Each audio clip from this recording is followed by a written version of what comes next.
It's story day. I'm going to tell you one of the stories that my grandmother used to tell me when she was alive. Back then I was young. I was small, but we used to go to her house on holidays, and almost every evening she always had a story to tell. My grandmother died the same year that Michael Jackson died, so I'm retelling her stories.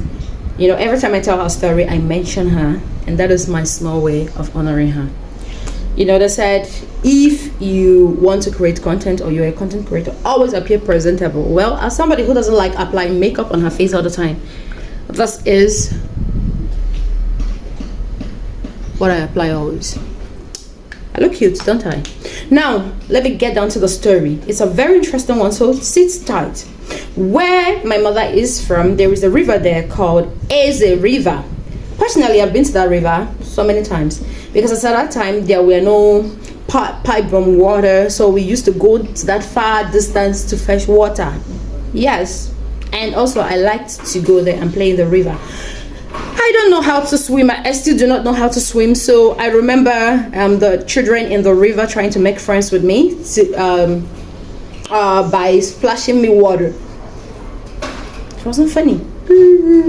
So we used to play in that river, and before I get down to the story that my mother told me, I am going to give you some background knowledge about this river.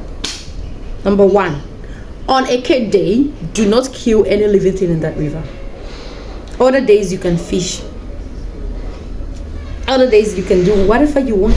But on Eke Day, you don't kill any living thing. Now, personally, I can tell you that I saw with before I start, where I am from in Igbo land, we do market days. There are 4 market days. For Nkwo, Eke, Oreo. So in my mother's place, they do Oreo. And as I counted now, Eke comes before Oreo. Are you enjoying my story already? So on Eke Day, you are expected to go to the river, do anything that you want to do, like wash, get ready, whatever you want to go sell. But my dear, remember, do not kill any living thing in that river. Now, the mysterious thing, one of the mysterious things that I saw with my 2 eyes is on Afo Nkwo and Orye Day, you will not see even any living thing in that river. But on Eke Day, you will see thousands of them. You can scoop out, look at them, play, and quietly do what? Pour it back, like Americans do say. Quietly respect yourself and pour it back. Pour it back. Because if you don't pour it back, or maybe you kill it or you take it home, definitely nobody will tell you when to bring it back, because definitely you are going to bring it back yourself. You don't believe me? Maybe you should come down to where I am. I can take you to that river so that you will go fish and see for yourself. So, one more thing is, on Eke Day, you play in that river, it will not get muddy. But on other days, the more people are in the river, like the more people enter the river to do 1 or 2, it will get muddy. Now, one other thing I want to tell you is, in that river, there used to be, the bottom of the river, you can see it clearly on Eke Day, it's always black. Now, it is black because people wash breadfruit, everything that people do in that river, it settles down. But that same thing, that same bottom became scary. It gave me phobia after I watched the movie Anaconda. You remember that movie, right? That movie gave me phobia. It gave me phobia because I was very young when I watched the movie. I'm so excited about this story. So my mother, that evening, I told her, Mama, tell us a story. And I remember, because she did not have upper and down teeth. She had accident years ago. So I remember she had removed her, what's it called? Denture. Right? Yeah. She has removed her denture, and I love you, grandmother. Your memory makes me happy. I'm just catching grins. So she started with her story. She told us that years ago, during missionary time, that one Reverend Father was sent to the village. They've taken light, but I'm still bright though. Yes, there's light outage right now. So she told us that they brought this Reverend Father, and the Reverend Father, even though the villagers were giving him things and everything, the Reverend Father was like, that particular river, why can't I fish there? No, that Reverend Father, he came, and when he came, the villagers told him, Father, you can do everything that you want to do, but do not fish in this river. And we know that you're not going to fish in this river because you don't seem to have time. But Father was like, no, that he would fish there, that God created everything. That's how they left him. Because one thing is that nobody will stop you from going to fish there. You can only be warned. And when you are warned and you continue, you are an adult man. Whatever you see, you take. So everybody was like a warning Father, but Father continued. Father said he was going to fish in that river. And that's how they all left Father to go fish in that river. Now the day that Father went to fish in that river, Father did not tell anybody, so nobody was aware. But Father went there, set his trap, and began to fish on Ekede. Father fished on Ekede. Father fished on Ekede. Father fished on Ekede. Let us hear how it ended. Yay. So Father fished on Ekede, and when he fished, nothing happened. He took the fishes home. Nothing happened. Because he went in the morning time. And I said, remember that I said that on Ekede, that you will see so many fishes. So on that day, it's very easy for you to catch fishes. So Father went there in the morning time, and he caught enough just to prove. Mama, no, you don't eat that. Sorry, I'm talking to my daughter. This is why she's eating. Don't eat that. Mama, I come and say hello. Ah, there you go.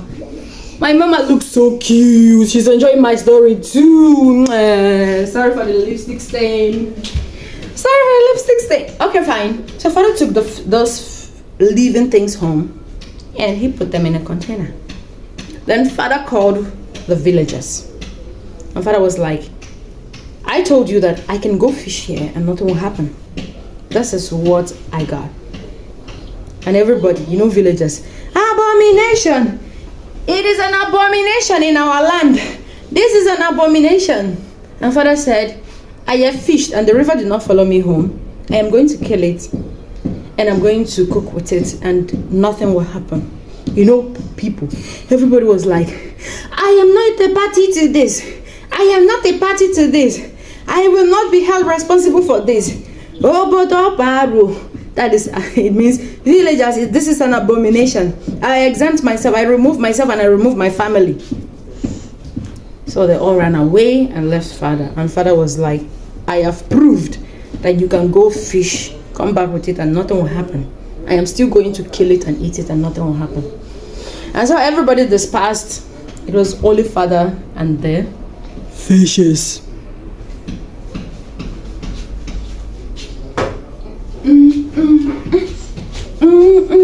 Father, prove that you can go fish in this river and nothing will happen.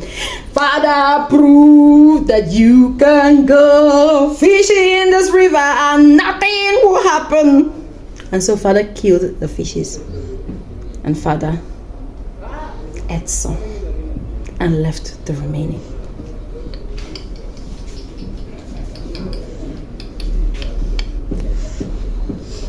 And so, my baby girl is enjoying my story, and that is the most important thing to me. I'll tell you more stories my grandmother told me, so you can tell your children that your mother told you the stories. Alright guys, so Father left over. Father ate some. Now, in the morning,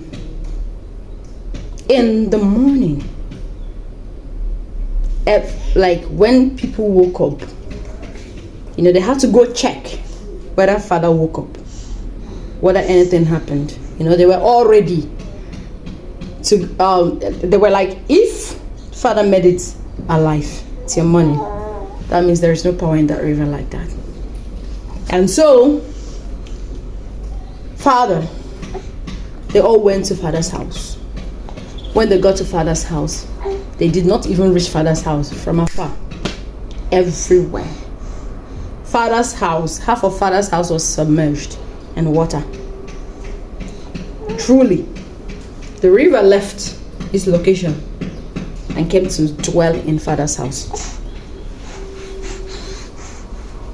And so, I don't remember what my mother said happened to father, whether father died or father, I don't remember, because I'm trying to tell the story exactly the way she told it. But as I said, I was young.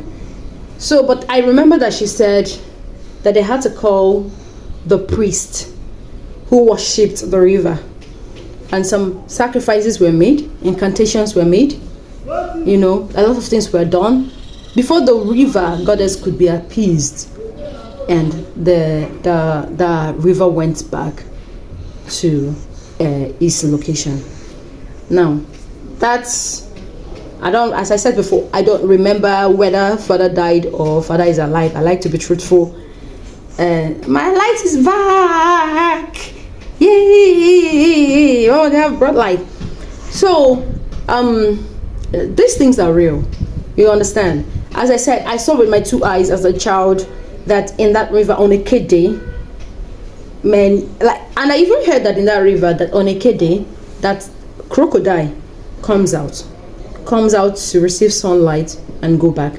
Now, one other thing about this river that I like so much is that this river is reputable for never ever drowning anybody. It has never ever drowned anybody. And so